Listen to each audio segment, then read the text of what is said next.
दुनिया में अलग अलग कल्चर्स और बिलीफ्स हैं। हर कल्चर की अपनी यूनिक पहचान और रिचुअल्स होते हैं जो उन्हें दूसरों से अलग बनाते हैं। कुछ तो हमारे आसपास ही होते हैं जिन्हें हम रोजमर्रा की जिंदगी में देखते हैं, पर कुछ रहस्य में छुपे होते हैं जिनके बारे में बहुत कम लोग जानते हैं। इंडिया के अघोरी एसेटिक्स ऐसे ही एक ग्रुप हैं। ये ग्रुप अपने रहस्यमयी और अनोखे प्रैक्टिसेस के लिए जाना जाता है। ये अपने अनकन्वेंशनल प्रैक्टिसेस के लिए जाने जाते हैं जो आम लोगों की समझ से परे होते हैं। इन प्रैक्टिसेस का डेथ और डेड से गहरा नाता है। अघोरिस का मानना है कि डेथ जीवन का एक महत्वपूर्ण हिस्सा है। ये एक्सप्लोरेशन अघोरिस की मिस्टीरियस दुनिया को समझने की कोशिश करता है। उनके रिचुअल्स और बिलीफ्स को जानने के लिए हमें उनके दृष्टिकोण से देखना होगा। हम उनके बिलीफ्स और प्रैक्टिसेस को जानने की कोशिश करेंगे जो उन्हें बाकी समाज से अलग बनाते हैं। अघोरीज एक छोटा ग्रुप है, लेकिन उनकी उपस्थिति और प्रभाव बहुत गहरा है। उन्हें अक्सर मिसअंडरस्टूड किया जाता है क्योंकि उनके रिचुअल्स आम लोगों के लिए असामान्य होते हैं। आउटसाइडर्स को उनकी प्रैक्टिसेस शॉकिंग लग सकती हैं, लेकिन अघोरीज के लिए ये उनके स्पिरिचुअल जर्नी का हिस्सा है। लेकिन उनका बिलीफ है कि ये प्रैक्टिसेस उन्हें स्पिरिचुअल एनलाइटनमेंट की तरफ ले जाते हैं। उनके लिए ये रिचुअल्स आत्मा की शुद्धि का माध्यम है। उनका एम है मटेरियल वर्ल्ड के इल्यूजन से पार पाना और सच्चे ज्ञान की प्राप्ति करना। उनका गोल है मोक्षा या लिबरेशन पाना, जो अल्टीमेट स्पिरिचुअल फ्रीडम है। अघोरिस भगवान शिवा के भक्त होते हैं। उनके लिए शिवा ही सब कुछ है। वो उन्हें अल्टीमेट रियलिटी मानते हैं जो सभी चीजों का मूल है। उनका मानना है कि यूनिवर्स में सब कुछ शिवा का ही रूप है।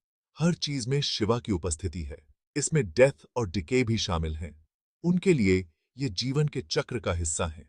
इसलिए वो उन चीजों को अपनाते हैं जिन्हें लोग रिपल्सिव पाते हैं। ये उनके स्पिरिचुअल पाथ का हिस्सा है। उनका मानना है कि ये उन्हें रियलिटी के ट्रू नेचर को समझने के करीब लाता है। उनके लिए ये प्रैक्टिसेस आत्मा की गहराई में जाने का माध्यम है। उनके प्रैक्टिसेस फेंट ऑफ हार्ट वालों के लिए नहीं है। ये बहुत इंटेंस और चैलेंजिंग होते हैं।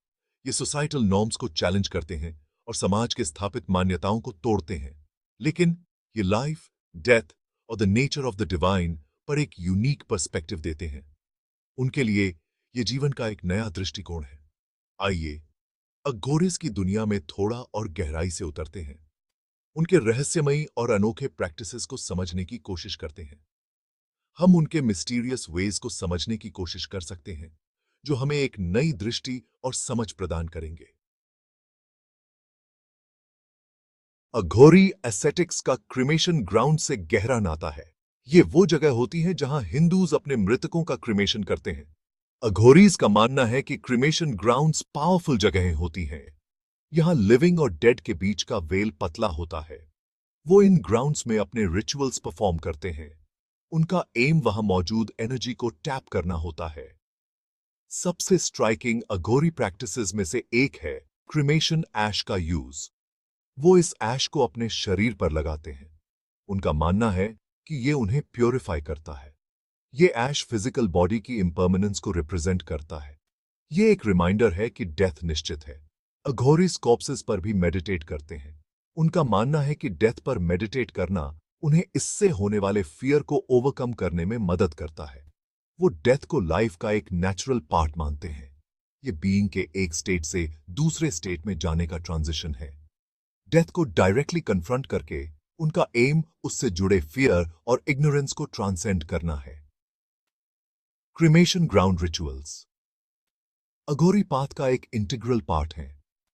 ये अघोरी के डेथ और डिके के एक्सेप्टेंस को रिप्रेजेंट करते हैं। उनका मानना है कि लाइफ के इन एस्पेक्ट्स को कन्फ्रंट करके वो स्पिरिचुअल लिबरेशन अचीव कर सकते हैं।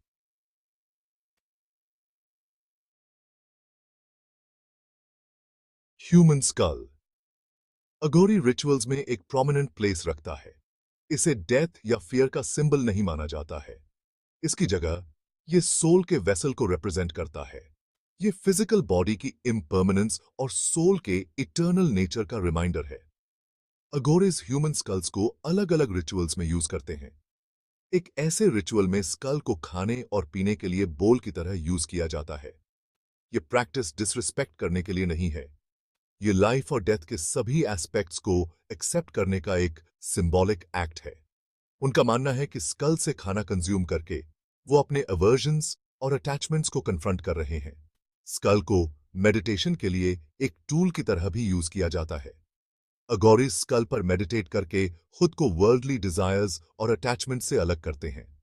उनका मानना है कि फिजिकल बॉडी की इम्पर्मनेंस पर कॉन्टेम्पलेट करके वो कॉन्शियसनेस का एक हायर स्टेट अटेन कर सकते हैं। अगोरी रिचुअल्स में ह्यूमन स्कल का यूज सिंबॉलिक और प्रोफाउंड है। ये डेथ के प्रति उनके एक्सेप्टेंस, मटेरियल वर्ल्ड से उनके डिटैचमेंट और स्पिरिचुअल लिबरेशन की उनकी परस्यूट को रिप्रेजेंट करता है। Section 4. Unveiling the taboo. The consumption of human flesh.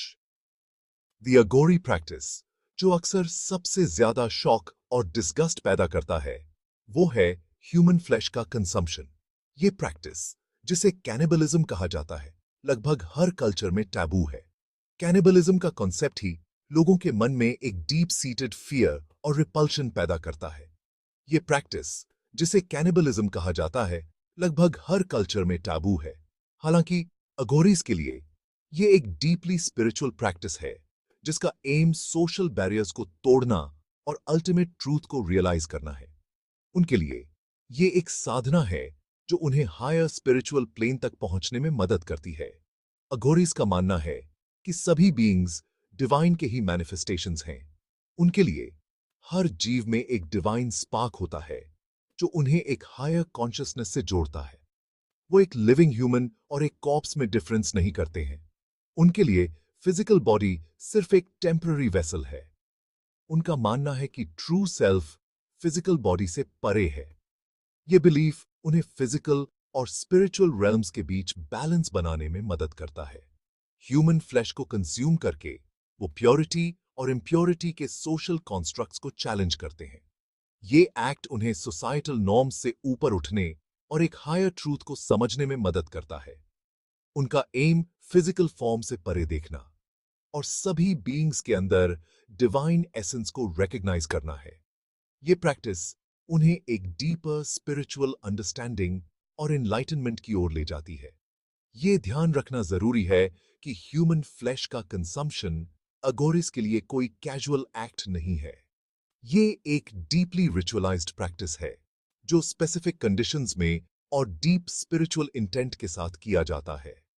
ये एक हाईली रिचुअलाइज्ड प्रैक्टिस है जो स्पेसिफिक कंडीशंस में और डीप स्पिरिचुअल इंटेंट के साथ किया जाता है।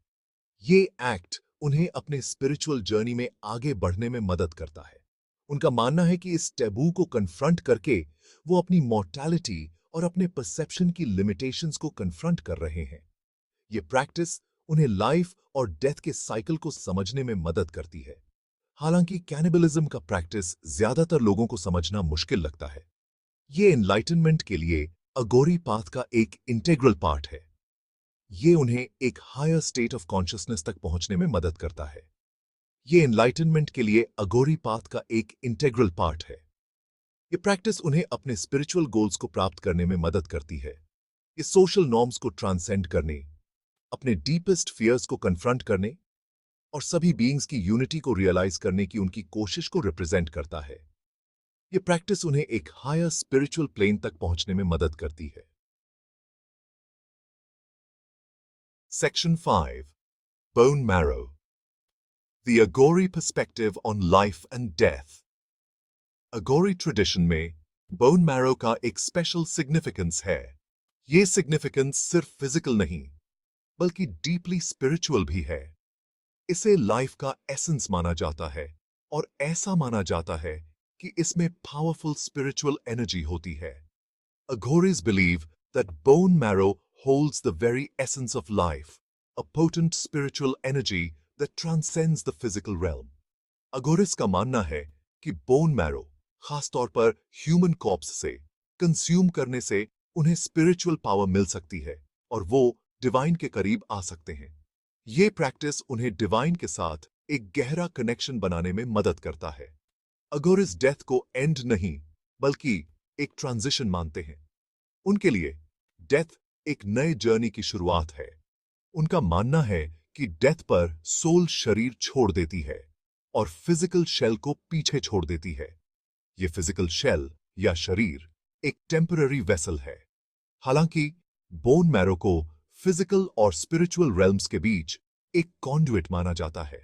ये कॉन्डुइट उन्हें स्पिरिचुअल रेल्म्स में डीपर इंसाइट्स और अंडरस्टैंडिंग प्राप्त करने में मदद करता है। इसे कंज्यूम करके अगोरिस का मानना है कि वो डिसीज्ड की बची हुई लाइफ फोर्स और स्पिरिचुअल एनर्जी को एब्जॉर्ब कर रहे हैं। ये प्रैक्टिस उन्हें स्पिरिचुअल स्ट्रेंथ और विजडम प्रदान करती है। बोन मैरो कंज्यूम करने के प्रैक्टिस को डेथ को कन्फ्रंट करने और उससे जुड़े फियर को ओवरकम करने के तरीके के रूप में भी देखा जाता है। ये प्रैक्टिस उन्हें अपने डीपेस्ट फियर्स का सामना करने और उन्हें ट्रांसेंड करने में मदद करती है। ऐसी चीज को इंजेस्ट करके जो मॉर्टैलिटी से इतनी क्लोजली एसोसिएटेड है, अगोरिस का एम अपने डेथ के फियर को ट्रांसेंड करना और लाइफ और डेथ के साइक्लिकल नेचर को एम्ब्रेस करना है। ये उन्हें लाइफ और डेथ के साइकिल को एक होलिस्टिक पर्सपेक्टिव से देखने में मदद करता है। हालांकि आउटसाइडर्स को बोन मैरो का कंजम्पशन ग्रूसम लग सकता है, ये प्रैक्टिस अघोरिस के लिए एक डीपली सिंबॉलिक और स्पिरिचुअल प्रैक्टिस है। अघोरिस के लिए ये एक डीपली सिंबॉलिक और स्पिरिचुअल प्रैक्टिस है। ये प्रैक्टिस उनके बिलीफ सिस्टम का एक कोर हिस्सा है। ये सभी बीइंग्स के इंटरकनेक्टेडनेस में उनके बिलीफ, डेथ को लाइफ के एक नेचुरल पार्ट के रूप में उनके एक्सेप्टेंस और स्पिरिचुअल लिबरेशन की उनकी परस्यूट को रिप्रेजेंट करता है। ये इंटरकनेक्टेडनेस उन्हें एक डीपर स्पिरिचुअल अवेयरनेस और एनलाइटनमेंट की ओर ले जाती है।